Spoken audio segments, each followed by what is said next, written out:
না, অংশীদার বানাইও না। এক নম্বর আমল দিলেন, ওয়াজটা একটু শিখে যান, সহজ আমল। জান্নাতে গেলে আমার আপনার এত কিছু লাগে না। এক নম্বর কি বলেন? রবের গোলামি। শর্ত আছে কি? শিরিকবিহীন গোলামি, রিয়াবিহীন গোলামি, অহংকারবিহীন গোলামি, শিরিকবিহীন গোলামি, অংশীদারবিহীন গোলামি। এই তোমরা বাইরে যারা ছেলে পেলে এরম করো কেন? আস্তে ডাকাডাকি করো না, কেন শব্দ শোনা যায় কিন্তু।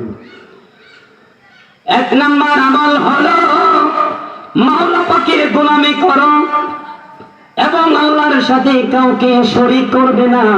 ওয়া তুকিমাস সালাতুল মাকতুবা। মনে আঙ্গুল ধরেন, এক নম্বরে কি বলেন? মাওলা পাকের গোলামি এবং কি আল্লাহর সাথে শিরক করা যাবে না।